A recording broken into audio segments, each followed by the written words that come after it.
I have never and will never advocate people to go against the law. The law is the bulwark of a free society. Democracy isn't a spectator sport. You know, we hear that women got the right to vote. Well, by the way, nobody ever just gets anything from somebody who's in a position of power. By 1912, 1913, you had women engaging in really quite serious violence. In total, there were more than 160 attacks. The only way you can stop militant methods is by giving women the votes. And the sooner you realise that, the better. The suffragettes went on to attack Buckingham Palace, Westminster Abbey and Holloway Prison.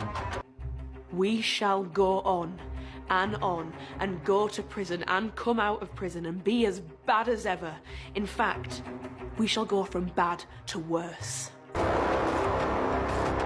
The total cost of damage caused by bombs and arson has been estimated at £56 million in today's money. There is something in this movement that no power of opposition, whether of the government or the people, can stop. By February 1914, 1,241 prison sentences had been served by the suffragettes.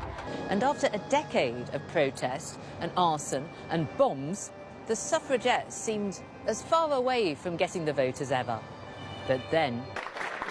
Today, the Prime Minister was in Manchester to pay homage to their heroism and the legacy that would see her at the head of government. They persevered in spite of all danger and discouragement because they knew their cause was right, and we are all in their debt. Up until 100 years ago, not all women in the United States were allowed to vote. The U.S. Constitution was written in 1787. The nation's founding document didn't give many specifics on who could and could not vote, so the rules were largely left to the states, and most restricted the right to vote to white, land-owning men over the age of 21, who made up as little as 6% of the population. You have to fight for that, and a lot of women fought very, very hard for that right. Would you welcome Mrs. Schlafly? Phyllis Schlafly became the public face of the anti-ERA campaign. One of the first things that the Equal Rights Amendment would do is to invalidate the state laws that make it the obligation of the husband to support his wife. ERA was an amendment pushed by the feminists, and I thought, well, this is absolutely crazy. I get fed up with the women's liberationists running down motherhood and saying that it's a menial, degrading career, and that the home is a prison from which women should be liberated and brought out into this wonderful workforce. I consider a liberated woman is a woman who does what she wants to do, thinks for herself, lives as she wishes, and is not dominated by male thinking. But do you think women's liberation is a good thing? I think women are in great danger of being dominated by women, being told to liberate themselves by doing what other women want them to do. Why, if you're so shot with motherhood, aren't you staying home being a mother? Everything I do in the home, and I'm out about one day a week on a television program like this, and I think they're capable of getting their breakfast that morning without me. She was the mother of 6, an author and conservative Republican who'd run for Congress and lost twice.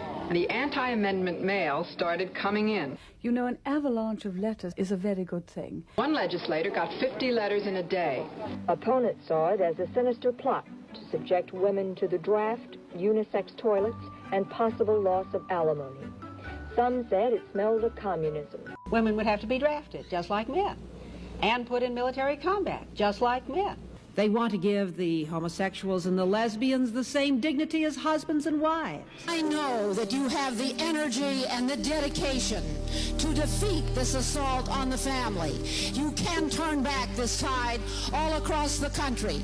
If you stay with us, the Equal Rights Amendment will die. As the 1980 presidential election approached, the emerging religious right threw its support behind Ronald Reagan. They voted to end the Republican Party's 40 years of support for the Equal Rights Amendment. Within 2 years of Reagan taking office, the final deadline expired. 35 states had ratified, 3 short of what was needed to change the Constitution. It is June 30th, and at midnight tonight, the Equal Rights Amendment becomes, at least for now, a lost cause. It was a tremendous victory, and of course we assumed that God was on our side. The fight goes on, but we're getting closer. I think it's one of the tragedies of politics that those who have made most protest and most noise and most fuss have got what they wanted. And the ordinary quiet chap who's carried on with doing a quiet job well hasn't.